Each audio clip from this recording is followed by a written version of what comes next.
네, 반갑습니다. 1월 5일입니다. 자, 오늘이 소한이에요. 네, 추운 날이죠. 네, 소한 다음은 대한. 대박 추운 날. 소한은 조금 추운 날. 네, 앞으로 뭐 1월 달이 사실은 가장 추운 날이기 때문에 자, 이번 달만 추위를 잘 넘기시면 이제 꽃피는 춘삼월 오잖아요. 네, 금방 또 따뜻해집니다.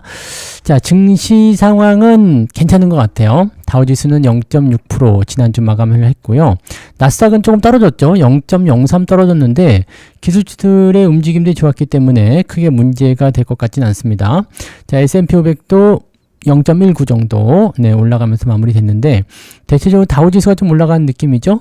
다우지수가 좀 올라갔다라면은 뭐 경기 쪽에서 어떤 기대 요소가 좀 있지 않았나 생각되고요. 기술주들은 변동성이 좀 있었던 것 같다 보이는데 기술주 변동성은 그렇게까지 느껴지지 않습니다. 뭐 반도체 지수나 이런 것들 다 괜찮았고요.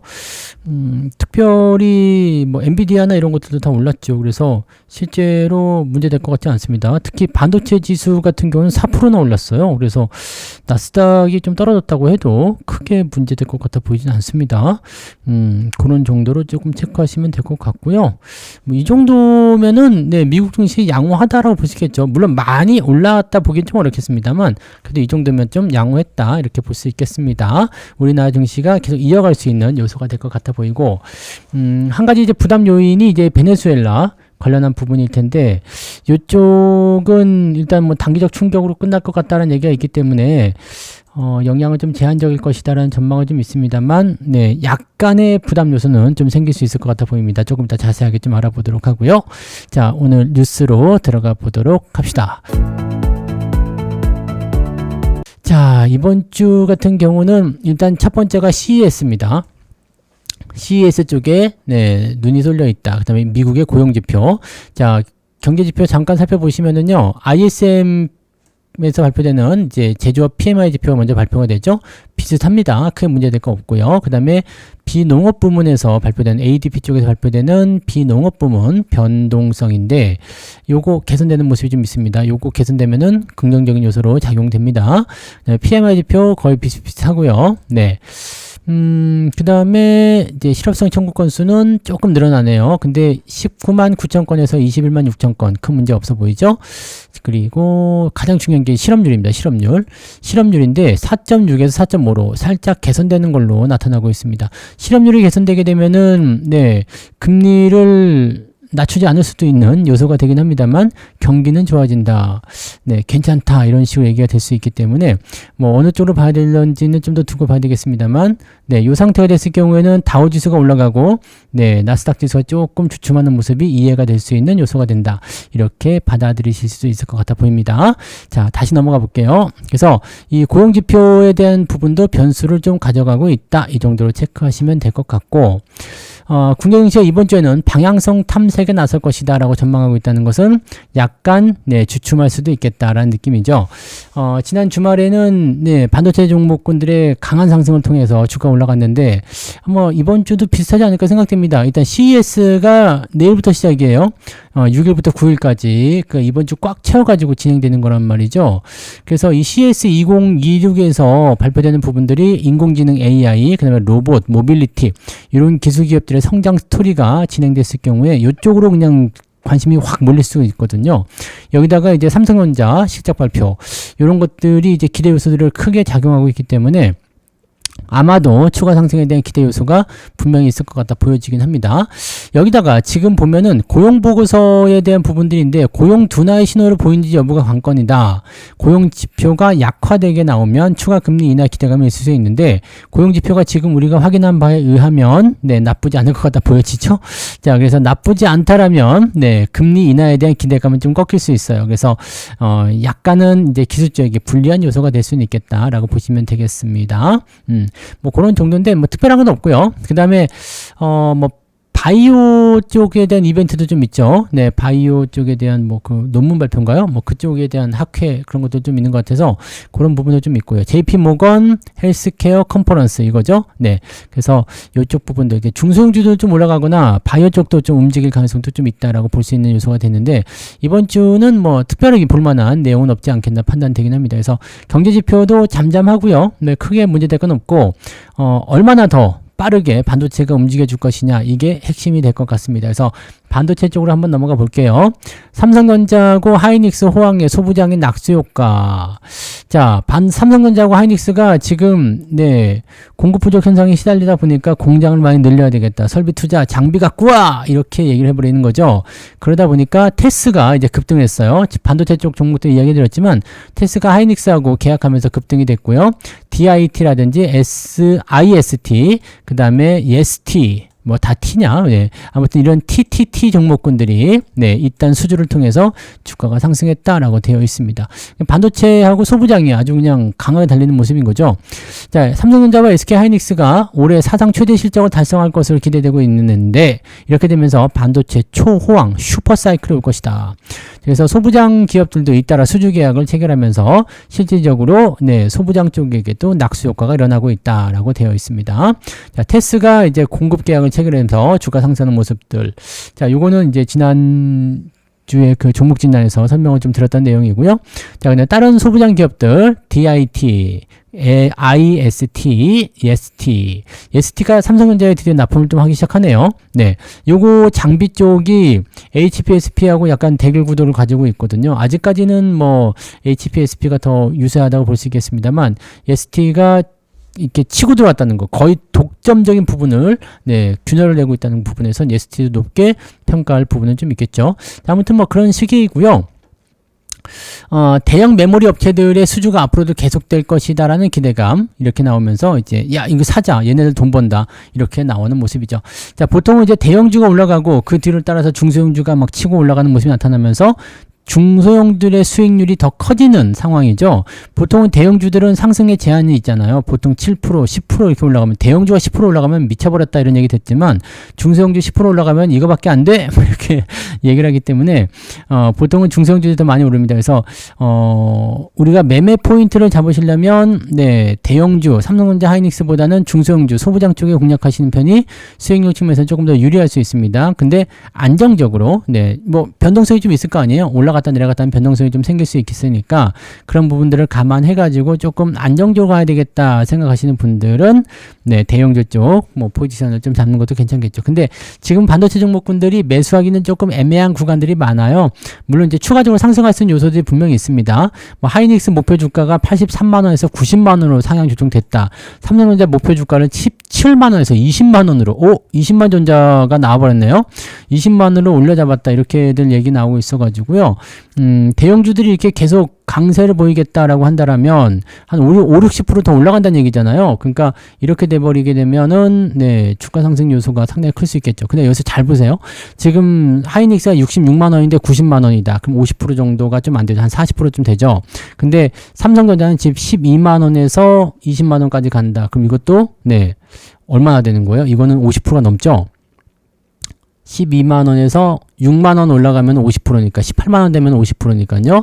이건 한 60% 정도 올라간다고 보여지는 부분이고 하이닉스 한 40% 정도. 그러니까 하이닉스 같은 경우는 조금 많이 올랐기 때문에 상승은 하지만 상승폭이 약간 제한적일 것이다라는 전망이 대부분이 나오는 것입니다. 그래서 삼성전자와 하이닉스를 봤을 때 지금 현재 시점에서 둘 중에 하나 매수해야 된다면 당연히 삼성전자를 꼽을 수밖에 없는 이유가 여기에 있다라고 생각하시면 되는 겁니다. 이게 무슨 말인지 아시죠? 그래서 하이닉스가 못 가는 게 아니라 삼성전자에 비해서는 상승 여력이 떨어진다라는 것으로 보셔야 되겠죠. 둘 다 갖고 있으면 뭐 별 문제는 없겠습니다만, 꼭 둘 중에 하나를 골라야 되겠다라고 한다면 삼성전자가 더 유리하다는 이야기죠. 그리고 삼성전자가 올라가기 시작하면 시장에도 도움은 많이 됩니다. 물론 하이닉스도 이제는 무시할 수 없는 그런 시가총액이 돼버리긴 했습니다만, 이렇게 됐을 경우에는 삼성전자, 하이닉스 반도체가 묶여있기 때문에 어차피 같이 굴러가야 돼요.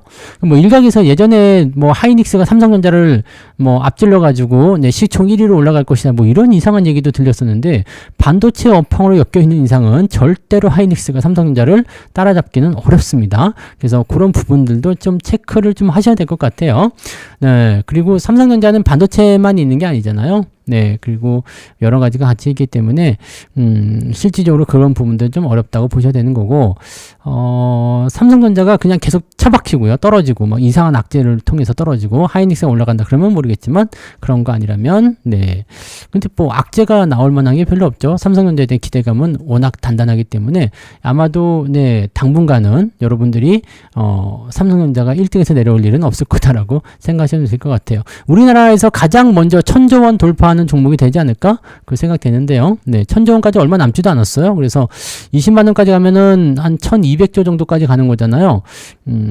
가능성도 있어 보입니다. 충분히 가능성이 있어 보여요. 그래서 20만 원까지 갈 수도 있지 않을까? 지금은 저는 한 15만 원 정도까지는 또 목표 주가를 조금 상향 조정해도 되지 않을까 생각하는데 모르겠어요. 일단은 얘네들이 워낙 그냥 커지는 속도가 빨라고 그 크기가 갑자기 커지는 부분들이 좀 있어가지고 자금이 몰리는 부분들도 아직까지는 공격적이지 않거든요. 무슨 얘기냐면 그냥 외국인들이나 기관들이 좀 사고 있는 거지 개인들은 그렇게 많이 안 사요. 그러니까 개인들이 하이닉스 쪽에 들어가야지 삼성전자 쪽에 들어오지 않았거든요. 삼성전자 쪽에 들어오기 시작하면 삼성전자도 움직인단 말이에요. 그러니까 이 부분들이 적용이 됐을 경우에는 어떻게 뛸지 모르기 때문에 솔직히 네, 15만 원까지 확장을 한다고 하더라도 그거 이상으로도 갈 수 있지 않겠느냐라는 생각이 될 수는 있겠습니다. 뭐 전체적으로 이렇게 되어 있어요. 그래서 저는 아직까지 삼성전자하고 삼성전자 우선주는 팔지 않고 있고 역대급 신고가 둘 다 진행을 하긴 했는데 아무튼 네, 반도체 쪽 그다음에 그 소부장 쪽에서도 이 장비 쪽을 조금 구분지어서 매수를 하고는 있습니다. 그래서 아무래도 이제 CES가 끝날 때까지는 반도체 쪽이 계속 진행될 것 같아 보이고요. 계속해서 이제 추가적으로 네. 이슈가 계속 만들어지고 생각되고 있기 때문에 이런 내용들도 한 번씩 참고할 필요는 있을 것 같아 보입니다. 그래서 이런 정도 체크를 해보시면 되겠습니다요. 네. 자, 그렇게 해서 이번 주도 반도체 쪽이 일단은 치고 넘어갈 것 같고, 뭐 여기서 추가적으로 간다고 한다면 로봇, 그 다음에 현대차 쪽에도 매수가 많이 들어오는데요. 로봇주로 바뀔 것이다. 네, 로봇 기업. 이번에 CES에, 네, 디트로이트 걔네들이, 다이내믹스인가요? 걔네들이 이제 출전하잖아요. 그래서 그 부분에서 이제 나오는 것이 휴머노이드 로봇 관련한, 네, 부품주들, 그 다음에 현대차 연결시켜가지고 되는 부분인 것 같더라고요. 네, 모빌리티 이런 것들. 네, 그래서 CES 쪽에서는 반도체 자동차 로봇을 가장 여러분들이 핵심적으로 봐주시는 게 맞지 않나라고 생각되는 부분입니다. 네. 자, 그 다음에 베네수엘라 쪽 한번 볼게요. 네, 베네수엘라 쪽 관련해서는요, 금융시장에 단기적 충격은 줄 것 같다라는 얘기가 나오고 있습니다. 자, 이번에 미국이 베네수엘라를 공습했죠. 베네수엘라를 공습하면서 마두로 대통령 부부를 이제 체포해가지고 미국으로 데리고 갔어요. 정권 교체가 일어날 가능성이 높다라고 볼 수 있겠고, 베네수엘라는 산유국이기 때문에 기름의 영양가 있는 거 아니야? 그랬는데 실질적으로 지금은 네, 유류 수출이 크지 않습니다. 그래서 크게 문제되어 보이지는 않고요. 베네수엘라는 세계 최대 원유 매장량을 보유하고 있지만 제재와 인프라 노후로 인해서 네, 실제로는 생산량이 굉장히 줄어져 있는 상태죠. 그래서 얘네들은 기름을 갖고 있는데도 불구하고 굉장히 가난한 나라 이렇게 되어 있죠. 네, 아무튼 뭐 그렇게 되어 있고요. 여기를 이제 어떻게 좀 잘 개발하면 베네수엘라가 갑자기 좀 잘 사는 나라가 될 수도 있기는 한데 뭐 좀 두고 봐야 되겠죠. 그리고 이 부분에서는 이제 뭐 오펙이라든지 이런 유류 공급하는 국가들 쪽에서는 뭐 그렇게까지 네 요거를 중요하게 생각할 것 같지는 않아요. 그래서 뭐 기름값에 대한 어떤 문제점이나 이런 것들이 생기지 않을 것으로 생각되고 있기 때문에 당장 시장에 주는 영향은 많지 않을 것 같아 보이고요. 한 가지 이제 지정학적 리스크가 되는 거죠. 전쟁 나오는 거 아니야? 뭐 이런 거 미국이 공습했다고 전쟁했다고 이런 식의 얘기 나오잖아요. 또 베네수엘라가 또 어떤 식으로든 네 반격을 할 수 있을지 모르겠습니다만 뭐 그렇게 나온다라고 한다라면 어떻게 될지 모르죠. 물론 이제 독재다 뭐 부패 정치다 뭐 등등등 네 해가지고 네 반대하는 세력들도 많이 있었기 때문에 정권 교체가 뭐 평화롭게 자연스럽게 잘 진행이 된다면 그냥 뭐 유야무야 잘 넘어가지 않을까 생각되기는 합니다.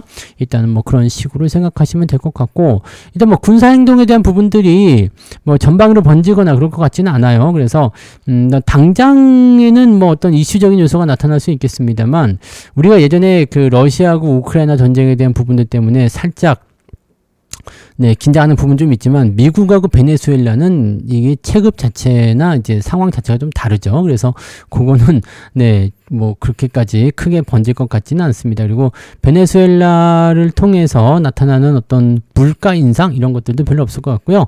네, 그냥 뭐 상징적인 의미에서는 방산주들의 움직임이 조금 있을 수 있겠죠. 네, 그런 쪽 포지션도 좀 생길 수 있겠고.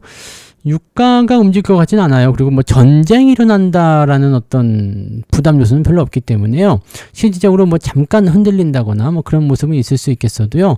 뭐 그냥 시장을 장기적으로 끌고 내려간다거나 그런 형태의 걱정은 하지 않으셔도 될 것 같아요. 그래서 여기서도 그런 얘기 하죠. 구조적인 하락이 아니라 이벤트성 조정에 그칠 확률이 매우 높다. 그래서 주가가 만약에 조정을 받더라도 크게 걱정하지 말자. 이런 얘기고요. 네, 그래서 여기 5에서 10% 정도 조정 가능성이 있겠다.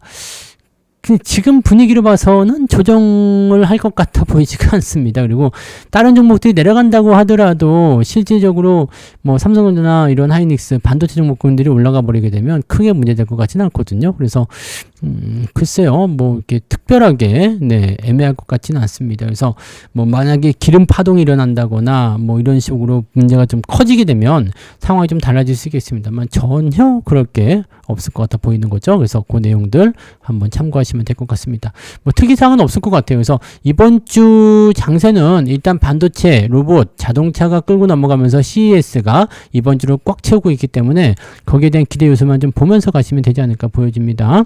뭐 잡다하게 종목이 많으면 변동성에 시달릴 수 있겠습니다만 핵심적인 종목들만 딱 가지고 들어가시면 크게 문제될 것 같진 않아요. 2차 전지가 올라갈지는 모르겠습니다만 2차 전지도 그동안 계속 엇박을 받았기 때문에 오히려 조금 반등할 수 있지 않을까라는 느낌도 좀 있고요. 자, 아무튼 여러 가지 부분으로 좀 생각해 보고요. 네, 결과를 봐야 되겠죠. 자, 그래서 조금 있다가 9시에 무료방송 시작되잖아요. 9시 무방에서 또 우리가 이야기를 또 해보도록 하자고요. 자, 오늘은 일단 실질적인 1월의 출발을 봐야 되기 때문에 기대감 가지고 또 한번 출발하시고 이따가 무방에서 이야기하도록 하겠습니다. 자, 그러면 좀 이따 무방에서 뵐게요. 고맙습니다.